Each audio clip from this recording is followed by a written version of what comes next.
Hi ಎಲ್ರಿಗೂ ನಮಸ್ಕಾರ. ನಾನು ನಿಮ್ಮ ರೆಹಮಾನ್ ಹಾಸನ್. 2011ರಲ್ಲಿ ಬಾಲಿವುಡ್ನಲ್ಲಿ ಒಂದು ಸಿನಿಮಾ ಬಂತು, ಮರ್ಡರ್ 2 ಅನ್ನೋ ಸಿನಿಮಾ. ಅದರಲ್ಲಿ ದಿಲ್ ಸಂಭಲ್ ಜಾ ಜರಾ ಫಿರ್ ಮೊಹಬ್ಬತ್ ಕರ್ನೆ ಚಲಾ ಹೈ ತು ಅನ್ನುವಂಥ ಒಂದು ಬ್ಯೂಟಿಫುಲ್ ಸಾಂಗ್ ಬಂದಿತ್ತು.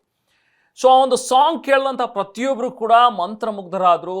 ಯಾರಪ್ಪ ಈ ಹಾಡು ಹಾಡಿರುವಂಥದ್ದು, ಏನು ಇಷ್ಟೊಂದು ಸಖತ್ತಾಗಿ ಆಡಿದಾರಲ್ಲ ಅಂಥೇಳಿ ಎಲ್ಲರೂ ಕೂಡ ಪ್ರಶಂಸೆಯನ್ನು ಮಾಡಿದ್ರು. ಅದಾದಮೇಲೆ ಆಶಿಕಿ 2. ಸೊ ಆಶಿಕಿ 2 ಅಲ್ಲಿ ಕ್ಯೂಂಕಿ ತುಮ್ ಹಿ ಹೋ ಜಿಂದಗಿ ಅಬ್ ತುಮ್ ಹಿ ಹೋ ಈ ಸಾಂಗ್, ಆ ಸಾಂಗು ಕೂಡ ಅತ್ಯದ್ಭುತವಾಗಿ ಬಂದಂಥ ಒಂದು ಸಾಂಗ್. ಆ ಸಾಂಗನ್ನು ಹಾಡಿದಂಥವ್ರು ಈ ಈ ಈ ಬರೀ ಎರಡೇ ಸಾಂಗ್ ಅಲ್ಲ, ಇದುವರೆಗೂ ಕೂಡ ಬಾಲಿವುಡ್ನಲ್ಲಿ ಇಂಥ ಒಂದು 700ರಿಂದ 800 ಸಾಂಗ್ಗಳನ್ನು ಹಾಡಿರುವಂಥ ಒಬ್ಬ ಅದ್ಭುತವಾದಂಥ ಒಬ್ಬ ಸಿಂಗರ್. ಸೊ ಅದರಲ್ಲೂ ಹೈ ಪಿಚ್ಚಲ್ಲಿ ಒಂದು ಮೆಲೋಡಿಯನ್ನು ಕೊಡಬಲ್ಲಾದಂಥ ಒಬ್ಬ ಸಿಂಗರ್ ಅಂತ ಹೇಳಿದ್ರೆ ಅದು ಅರಿಜಿತ್ ಸಿಂಗ್. ಎಸ್, ಇವತ್ತು ಯಾಕೆ ನಾವು ಅರಿಜಿತ್ ಸಿಂಗ್ ಬಗ್ಗೆ ಮಾತಾಡ್ತಾ ಇದ್ದೀವಿ ಅನ್ನುವಂಥದ್ದನ್ನ ಹೇಳೋದಾದ್ರೆ, ಅರಿಜಿತ್ ಸಿಂಗ್ ಈಗಾಗಲೇ ರಿಟೈರ್ಮೆಂಟನ್ನು ಘೋಷಣೆ ಮಾಡಿದ್ದಾರೆ. ಅರೆ, ಸಿಂಗರ್ಸಿಗೆ ಯಾವ ರೀತಿಯಾದಂಥ ರಿಟೈರ್ಮೆಂಟ್? ಯಾಕಂದರೆ ಈಗ ನಮ್ಮ ಹಳೆ ಲೆಜೆಂಡ್ಗಳನ್ನು ನಾವು ಕೇಳಿದ್ದೀವಿ. ಲತಾ ಮಂಗೇಶ್ಕರ್ ಅವರಾಗಿರಲಿ ಅಥವಾ ಅವ್ರಿಗಿಂತ ಹಿಂದೆ ಇದ್ದಂತಹ ಸಾಕಷ್ಟು ಸಿಂಗರ್ಸು, ನಾವು ಹೆಸರು ಹೇಳ್ತಾ ಹೋದರೆ ದೊಡ್ಡ ಪಟ್ಟಿನೇ ಬೆಳೆಯುತ್ತೆ. ಅವರು ನಾನು ಸಾಯೋವರೆಗೂ ಕೂಡ ನಾನು ಹಾಡ್ತೀನಿ, ನನಗೆ ಹಾಡಂದರೆ ಅಷ್ಟು ಇಷ್ಟ ಅನ್ನುವಂಥದ್ದನ್ನು ಹೇಳ್ತಾ ಇದ್ದಂಥವ್ರು. ಕೊನೆ ಮೊಮೆಂಟ್ವರೆಗೂ ಕೂಡ ಹಾಡುಗಾರಿಕೆಯನ್ನು ಮುಂದುವರೆಸಿದಂಥವ್ರು. ಆದರೆ ಈಗ ಈ ಜನ್ರೇಷನ್ಗೆ ಏನಾಯಿತು ಹಾಗಾದರೆ? ಯಾಕೆ ಹಾಡೋದಕ್ಕೆ ನಾನು ರಿಟೈರ್ಮೆಂಟ್ ತೊಗೊಳ್ತೀನಿ ಅಂತ ಹೇಳಿದ್ರೆ ಏನು ಅರ್ಥ ಅನ್ನೋದು ಸಹಜವಾಗಿ ಕಾಡುತ್ತೆ. ಅರಿಜಿತ್ ಸಿಂಗ್ ಇನ್ಫ್ಯಾಕ್ಟ್ ನಿನ್ನೆ ಒಂದು ಪೋಸ್ಟ್ ಮಾಡಿದ್ರು. ಅದರಲ್ಲಿ ಇನ್ಸ್ಟಾಗ್ರಾಮ್ನಲ್ಲಿ ಅವರು ಹಾಕಿದ್ದು, hello, happy new year to all. I want to thank you all for giving me so much of love all these years as listeners. I am happy to announce that I am not gonna be taking any new assignments as a playback vocalist from now on. I am calling it off. It was a wonderful journey ಅನ್ನುವಂಥದ್ದನ್ನು ಒಂದು post ಮಾಡಿದ್ರು ಇನ್ಸ್ಟಾಗ್ರಾಮ್ನಲ್ಲಿ. ಅದರಲ್ಲಿ ಅಂದರೆ clear ಆಗಿತ್ತು. ಅದರಲ್ಲಿ ಅವರು ಹೇಳೋದು, ಇನ್ನು ಮುಂದೆ ನಾನು ಯಾವುದೇ ರೀತಿಯಾದಂಥ ಹೊಸ ಅಸೈನ್ಮೆಂಟನ್ನು, ಪ್ರಾಜೆಕ್ಟ್ಸನ್ನು ಒಪ್ಕೊಳ್ತಾ ಇಲ್ಲ, ಇಲ್ಲಿಗೆ ಸಾಕು, ಇಲ್ಲಿಗೆ ನಾನು ಮುಗಿಸ್ತಾ ಇದ್ದೀನಿ ಅನ್ನುವಂಥದ್ದನ್ನು ಹೇಳಿದ್ರು. ಅಂದರೆ ಹಾಡುಗಾರಿಕೆಯಿಂದ ರಿಟೈರ್ಮೆಂಟ್ ಅನ್ನುವಂಥದ್ದನ್ನು ಹೇಳಿದ್ರೆ ಕಂಪ್ಲೀಟಾಗಿ ಹಾಡುಗಾರಿಕೆಯಿಂದ ಅಂತ ಅಲ್ಲ. ಬಾಲಿವುಡ್ನಲ್ಲಿ ಬರುವಂಥ ಸಿನಿಮಾಗಳಿಗೆ ಹಾಡುವಂಥ ಹಾಡುಗಳು, playback singing, not only Bollywood, ಬೇರೆ ಯಾವುದೇ ಭಾಷೆಯಲ್ಲಿ ಬರುವಂಥ ಒಂದು ಚಿತ್ರಗಳು ಅಂತ ಏನು ಹೇಳ್ತೀವಿ, ಕಮರ್ಷಿಯಲೈಸ್ ಸಿಂಗಿಂಗ್. ಸೊ ಕಮರ್ಷಿಯಲ್ ಸಿಂಗಿಂಗ್ನಿಂದ ನಾನು ರಿಟೈರ್ಮೆಂಟ್ ತಗೊಳ್ತಾ ಇದ್ದೀನಿ ಅನ್ನೋದನ್ನು ಅರಿಜಿತ್ ಸಿಂಗ್ ಹೇಳಿದ್ದಾರೆ. ಅಂದರೆ ಸಿನಿಮಾಗಳಿಗೆ ಹಾಡುವಂಥ ಪ್ಲೇಬ್ಯಾಕ್ ಸಿಂಗಿಂಗ್ ಏನಿರುತ್ತಲ್ಲ, ಹಿನ್ನೆಲೆ ಗಾಯಕರಾಗಿ, ಸೊ ಅಂಥ ಹಾಡುಗಳನ್ನು ನಾನು ಹಾಡೋದಿಲ್ಲ, ಇನ್ನು ಮುಂದೆ ನಾನು ಅದೆಲ್ಲವೂ ಕೂಡ ನಿಲ್ಲಿಸಿದ್ದೀನಿ ಅಂತೇಳಿ. ಅಂದರೆ ಈಗೇನು ಆಲ್ರೆಡಿ ಪ್ರಾಜೆಕ್ಟ್ಸನ್ನು ಒಪ್ಕೊಂಡಿದ್ದಾರೆ ಅದನ್ನು ಮಾತ್ರ ಹಾಡುಗಾರಿಕೆ ಅಥವಾ ರೆಕಾರ್ಡಿಂಗನ್ನು ನಾನು ಮುಗಿಸ್ತೀನಿ, ಅದಾದಮೇಲೆ ಇನ್ಯಾವುದೋ ಹೊಸ ಪ್ರಾಜೆಕ್ಟ್ಸನ್ನು ತಗೊಳ್ತಾ ಇಲ್ಲ ಅನ್ನುವಂಥದ್ದನ್ನು ಅರಿಜಿತ್ ಸಿಂಗ್ ಕ್ಲಿಯರ್ ಆಗಿ ಹೇಳಿದ್ದಾರೆ. ಸೊ ಇದಕ್ಕೆ ಅವರೇ ಕೊಟ್ಟಾದಂತಹ ಕೆಲವೊಂದಷ್ಟು ಕಾರಣಗಳಿವೆ. ಯಾಕೆ ಹಾಗಾದರೆ ಅರಿಜಿತ್ ಸಿಂಗ್ ಈ ನಿರ್ಧಾರವನ್ನು ಮಾಡಿದ್ರು? ಯಾಕಂದರೆ ಈಗಲೂ ಬರುವಂಥ ಒಂದು ಸಿನಿಮಾಗಳಲ್ಲಿ ಅರಿಜಿತ್ ಸಿಂಗ್ ಅವರ ಒಂದು ಹಾಡು ಇರಲೇಬೇಕು ಅನ್ನುವಂಥದ್ರ ಮಟ್ಟಿಗೆ ಅವರು ತಮ್ಮ ಒಂದು ಇಂಪಾರ್ಟೆನ್ಸನ್ನು ಬೆಳೆಸ್ಕೊಂಡಂಥವ್ರು. ಅವರ ಒಂದು ಹಾಡುಗಾರಿಕೆ, ಅವರ ಒಂದು ವಾಯ್ಸಿಗೆ ಅಷ್ಟು ಮಟ್ಟಿಗೆ ಒಂದು ಡಿಮ್ಯಾಂಡ್ ಇದೆ. ಸೊ ಯಾಕೆ ಅರಿಜಿತ್ ಸಿಂಗ್ ಅವರು ಹಾಗಾದರೆ ಈ ಡಿಸಿಷನ್ನ ತಗೊಂಡ್ರು? ಅವ್ರು ಕೊಟ್ಟಿರುವಂಥ ಕೆಲವೊಂದಷ್ಟು ಕಾರಣಗಳು. ಒಂದು, ಕ್ರಿಯೇಟಿವ್ ಬೋರ್ಡಮ್ ಆ್ಯಂಡ್ ರೆಸ್ಟ್ಲೆಸ್ನೆಸ್ ಅಂತ ಹೇಳ್ತಾರೆ. ಅಂದರೆ ಈಗ ಬರ್ತಾ ಇರುವಂಥ ಸಿನಿಮಾಗಳು, ಅದರಲ್ಲಿ ಬರ್ತಾ ಇರುವಂಥ ಹಾಡುಗಳು, ಅದಕ್ಕಿರುವಂಥ ಒಂದು ಮ್ಯೂಸಿಕ್, ಇದೆಲ್ಲದರಿಂದನೂ ಕೂಡ ನನಗೆ ಬೋರ್ ಆಗಿದೆ. ಅಂದರೆ ಒಂದು ರೀತಿ ಮೊನಾಟನಸ್ ಆಗಿ ಕಾಡ್ತಾ ಇದೆ. ಪ್ರತಿಯೊಂದು ಹಾಡುಗಳು ಇನ್ನೇನು ಎಕ್ಸ್ಟ್ರಾ ಹಾಡೋದಕ್ಕೆ ಸಾಧ್ಯ? ಏನೋ ಒಂದು ಸ್ವಲ್ಪ ವೇರಿಯೇಷನ್ಸು ಅದು ಇದು ಕೊಟ್ಕೊಂಡು ಹಾಡ್ಬೋದು, ಟ್ಯೂನಿಂಗ್ ಬೇರೆ ಇರುತ್ತೆ ಅಫ್ಕೋರ್ಸ್, ಅದೆಲ್ಲವೂ ಕೂಡ. ಬಟ್ ಹಾಡುಗಾರಿಕೆ ಅದೇ ಹೋಗಬೇಕು, ಸ್ಟುಡಿಯೋಗೆ ಹೋಗಬೇಕು, ರೆಕಾರ್ಡಿಂಗನ್ನು ಮಾಡಬೇಕು, ಮತ್ತೆ ವಾಪಸ್ ಬರಬೇಕು, ಬ್ಯಾಕ್ ಟು ಬ್ಯಾಕ್ ಈ ಥರದ ಒಂದಷ್ಟು ಪ್ರಾಜೆಕ್ಟ್ಗಳು, ಬ್ಯಾಕ್ ಟು ಬ್ಯಾಕ್ ಹಾಡುಗಳನ್ನು ಹಾಡ್ತಾ ಹೋಗಬೇಕು. ಸೊ ಇದೆಲ್ಲದರಿಂದ ನಾನು ಬೋರ್ ಆಗಿದ್ದೀನಿ ಅಂತ ಅರಿಜಿತ್ ಸಿಂಗ್ ಅವರು ಹೇಳ್ತಾ ಇರೋದು. ಸೊ ಹಾಗಾಗಿ ಇದೆಲ್ಲ ಬೋರ್ ಆಗಿದೆ, ಜೊತೆಗೆ ರೆಸ್ಟ್ಲೆಸ್ನೆಸ್ ಕಾಡ್ತಾ ಇದೆ, ಬಿಡುವಿಲ್ಲದಂಥ ಒಂದು ಸಮಯ. ಹೋಗಿ ಹಾಡುವಾಗ ಅಫ್ಕೋರ್ಸ್ ಅದು ಹಾಡುಗಾರರಿಗೆ ಗೊತ್ತಿರುತ್ತೆ, ಬ್ಯಾಕ್ ಟು ಬ್ಯಾಕ್ ಅದೇ ರೀತಿಯಾದಂಥ ಹಾಡುಗಳನ್ನು ಹಾಡ್ತಾ ಇದ್ದಾಗ ಬೋರ್ ಆಗೇ ಆಗುತ್ತೆ, ಜೊತೆಗೆ ರೆಸ್ಟ್ಲೆಸ್ನೆಸ್ ಸಾಕಾಗುತ್ತೆ, ಏನು ಸ್ಟ್ರೈನ್ ಆಗುತ್ತೆ ವಾಯ್ಸ್ಗೂ ಕೂಡ. ಸೊ ಹಾಗಾಗಿ ಈ ಬೋರ್ ಆಗ್ತಾ ಇರೋದ್ರಿಂದ, ಜೊತೆಗೆ ರೆಸ್ಟ್ಲೆಸ್ನೆಸ್ ಇರೋದ್ರಿಂದಾಗಿ ಸ್ವಲ್ಪ ಕ್ರಿಯೇಟಿವ್ ಇಲ್ನೆಸ್ ಕ್ರಿಯೇಟ್ ಆಗಿದೆ. ಅಂದರೆ ನನ್ನಲ್ಲಿರುವಂಥ ಕ್ರಿಯೇಟಿವಿಟಿ ಎಲ್ಲೋ ಒಂದು ಕಡೆ ಸತ್ತು ಹೋಗ್ತಾ ಇದೆ.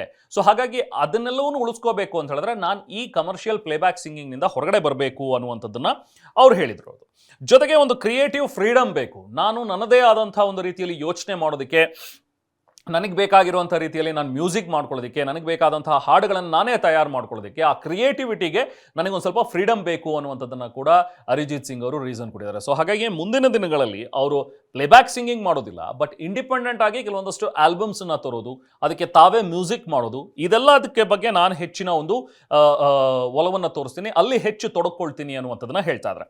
ಜೊತೆಗೆ ಸಪೋರ್ಟಿಂಗ್ ನ್ಯೂ ಟ್ಯಾಲೆಂಟ್ ಅನ್ನೋದನ್ನು ಹೇಳ್ತಾರೆ. ಈಗ 2011ರಲ್ಲಿ ಇವರು ಕೂಡ ಬಂದಿದ್ದು ಏನು ಹೆಚ್ಚು ಕಮ್ಮಿ ಒಂದು ಡಿಕೇಡ್ ಅಥವಾ ಒಂದು 1.5 ಡಿಕೇಡ್ ಅನ್ನುವಂಥದ್ದನ್ನು ಹೇಳಿದ್ರೆ 10-15 ವರ್ಷಗಳಲ್ಲಿ ಇಷ್ಟು ಬೇಗ ಇಲ್ಲ ನಾನು ಹೋಗ್ತೀನಿ, ಇನ್ನು ಬೇರೆಯವ್ರು ಬರಲಿ, ಬೇರೆ ಹೊಸ ಟ್ಯಾಲೆಂಟ್ ಬರಲಿ ಅನ್ನುವಂಥದ್ದನ್ನು ಹೇಳ್ತಾ ಇದ್ದಾರೆ ಅಂತ ಹೇಳಿದ್ರೆ ಅಫ್ಕೋರ್ಸ್ ಅವರು ಅದ್ರ ಜೊತೆಗೆ ಮುಂದುವರ್ಸಿ ಹೇಳ್ತಾರೆ. ಹಾಗೇನಾದರೂ ಹೊಸ ಟ್ಯಾಲೆಂಟ್ ಬಂದಾಗ ನಮಗೂ ಕೂಡ ಒಂದು ಕಾಂಪಿಟೇಟಿವ್ನೆಸ್ ಹುಟ್ಕೊಳ್ಳುತ್ತೆ. ಸೊ ಒಂದು ರಿಯಲ್ ಮೋಟಿವೇಶನ್ ನನಗೂ ಕೂಡ ಸಿಗುತ್ತೆ. ಸೊ ಹಾಗಾಗಿ ಒಂದು ಹೊಸ ಟ್ಯಾಲೆಂಟ್ ಬರಲಿ ಅನ್ನುವಂಥದ್ರ ಬಗ್ಗೆನೂ ಕೂಡ ಅರಿಜಿತ್ ಸಿಂಗ್ ಅವರು ಒಂದು ಒಲವನ್ನು ವ್ಯಕ್ತಪಡಿಸಿದ್ದಾರೆ. ಅಟ್ ದ ಸೇಮ್ ಟೈಮ್ ಅವ್ರು ಹೇಳೋದು ಪ್ಲೇಬ್ಯಾಕ್ ಸಿಂಗಿಂಗ್ನಿಂದ ನಾನು ಹೊರಗಡೆ ಬರ್ತಾ ಇದ್ದೀನಿ, ಇನ್ನು ಮುಂದೆ ಹಾಡೋದಿಲ್ಲ, ಆದರೆ ನನ್ನ ಇಂಡಿಯನ್ ಕ್ಲಾಸಿಕ್ ಮ್ಯೂಸಿಕ್ ಏನಿದೆಯಲ್ಲ ಅದನ್ನು ನಾನು ಮುಂದುವರಿಸ್ತೀನಿ.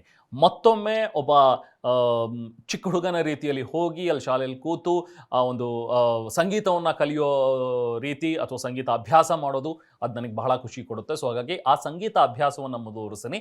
ಇಂಡಿಯನ್ ಕ್ಲಾಸಿಕ್ ಮ್ಯೂಸಿಕ್ನಲ್ಲಿ ನಾನು ಮತ್ತಷ್ಟು ಕಲಿಬೇಕು. ಸೊ ಆ ಒಂದು ಕಲಿಕೆಗೆ ನನಗೆ ದಾರಿ ಆಗುತ್ತೆ, ಟೈಮ್ ಸಿಗುತ್ತೆ ಅನ್ನುವಂಥದ್ದನ್ನು ಕೂಡ ಅರಿಜಿತ್ ಸಿಂಗ್ ಹೇಳ್ಕೊಂಡಿದ್ದಾರೆ. ಇನ್ನೊಂದು ಬಹಳ ಮುಖ್ಯವಾದಂಥ ಒಂದು ವಿಚಾರ ಅಂತ ಹೇಳಿದ್ರೆ ಚರ್ಚೆಗಳಾಗ್ತಾ ಇರೋದು, ಬಾಲಿವುಡ್ನಲ್ಲೂ ಕೂಡ ಕೆಲವೊಂದಷ್ಟು ಜನ ಮಾತಾಡ್ತಾ ಇರೋದು, ಬಹುಶಃ ಅರಿಜಿತ್ ಸಿಂಗ್ ಅವರಿಗೆ ಈ ಡೈರೆಕ್ಷನ್ ಅನ್ನುವಂಥದ್ದು ಭಾಳ ಖುಷಿ ಕೊಡುವಂಥ ಒಂದು ಡಿಪಾರ್ಟ್ಮೆಂಟ್. ಸೊ ಹಾಗಾಗಿ ಬಹುಶಃ ಡೆಬ್ಯೂಟೆಂಟ್ ಡೈರೆಕ್ಟರ್ ಆಗಿಯೂ ಕೂಡ ಅವರು ಬರಬಹುದು, ಯಾವುದಾದ್ರೂ ಸಿನಿಮಾ ನಿರ್ದೇಶನದ ಕಡೆನೂ ಕೂಡ ಅವರು ಒಲವು ತೋರ್ಬೋದು ಅನ್ನೋದು, ಅಥವಾ ಮ್ಯೂಸಿಕ್ ಆಲ್ಬಮ್ಗಳನ್ನು ಡೈರೆಕ್ಟ್ ಮಾಡೋದ್ರಲ್ಲೂ ಕೂಡ ಅವರು ಮುಂದಾಗ್ಬೋದು.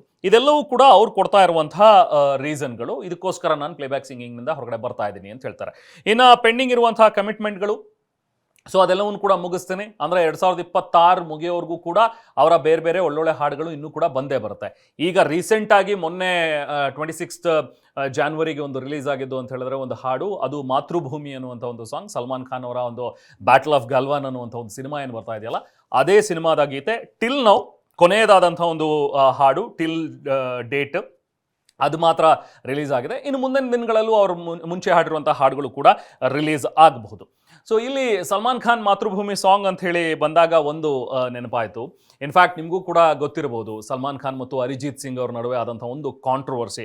ಇನ್ಫ್ಯಾಕ್ಟ್ ಬಹುಶಃ ಅದು 2014 ಒಂದು ಗಿಲ್ಡ್ ಅವಾರ್ಡ್ ಅನ್ನುವಂಥದ್ದು, ಸ್ಟಾರ್ ಗಿಲ್ಡ್ ಅವಾರ್ಡ್ ಅನ್ನುವಂಥ ಒಂದು ಕಾರ್ಯಕ್ರಮ ಏನಿತ್ತು, ಆ ಟೈಮ್ನಲ್ಲಿ ಸಲ್ಮಾನ್ ಖಾನ್ ಹೋಸ್ಟ್ ಮಾಡ್ತಾ ಇದ್ರು. ಅರಿಜಿತ್ ಸಿಂಗ್ ಅವರಿಗೆ ಬೆಸ್ಟ್ ಪ್ಲೇಬ್ಯಾಕ್ ಸಿಂಗರ್ ಅಂತ ಹೇಳಿ ತುಮ್ ಹಿ ಹೋ ಹಾಡಿಗೆ ಅವ್ರಿಗನ್ನ ಸೆಲೆಕ್ಟ್ ಮಾಡಲಾಗಿತ್ತು. ಆ ಒಂದು ಕಾರ್ಯಕ್ರಮದಲ್ಲಿ ಹೋಸ್ಟ್ ಮಾಡ್ತಾ ಇದ್ದಂಥ ಸಲ್ಮಾನ್ ಖಾನ್ ಯಾವಾಗ ಅವಾರ್ಡ್ ಅನೌನ್ಸ್ ಆಗುತ್ತೆ ಬರ್ತಾರೆ ಅರಿಜಿತ್ ಸಿಂಗ್ ಮೇಲ್ಗಡೆ ಬಂದು ವೇದಿಕೆ ಮೇಲೆ ಅವಾರ್ಡನ್ನು ತಗೊಳ್ತಾರೆ.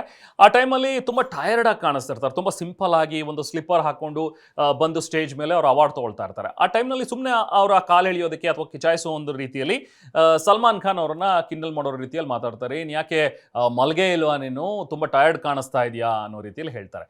ಆಗ ಅರಿಜಿತ್ ಸಿಂಗ್ ಅವರು ಇಂಟೆನ್ಷನಲಿ ಅವರಿಗೆ ಡಿಫೇಮ್ ಮಾಡಬೇಕು ಸಲ್ಮಾನ್ನ ಅನ್ನುವಂಥದ್ದೇನಿರಲಿಲ್ಲ. ಅರಿಜಿತ್ ಸಿಂಗ್ ಕೂಡ ಇಮಿಡಿಯೇಟ್ ಆಗಿ ನೀವೆಲ್ಲ ನನಗೆ ಮಲ್ಗಕ್ಕೆ ಬಿಟ್ಟಿಲ್ಲ ಅನ್ನುವಂಥ ಒಂದು ಮಾತುಗಳನ್ನು ಹೇಳಿಬಿಡ್ತಾರೆ.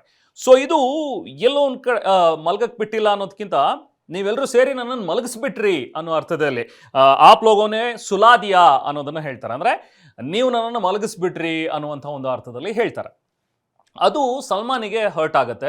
ಅದಾದ ನಂತರ ಬರುವಂಥ ಸುಲ್ತಾನ್ ಸಿನಿಮಾದಲ್ಲಿ ಜಗಭೂಮಿಯ ಅನ್ನುವಂಥ ಒಂದು ಬ್ಯೂಟಿಫುಲ್ ಆದಂಥ ಒಂದು ಮೆಲೋಡಿ ಟ್ರ್ಯಾಕ್, ಸೊ ಅದನ್ನು ಇನ್ಫ್ಯಾಕ್ಟ್ ಅರಿಜಿತ್ ಸಿಂಗ್ ಹಾಡಿರ್ತಾರೆ. ಆದರೆ ಸಲ್ಮಾನ್ ಎಷ್ಟು ಮಡಿ ಹರ್ಟ್ ಆಗಿದ್ರು ಅಂತ ಹೇಳಿದ್ರೆ ಆ ಸಾಂಗನ್ನು ಸುಲ್ತಾನ್ ಸಿನಿಮಾದಿಂದ ತೆಗೆಸ್ತಾರೆ.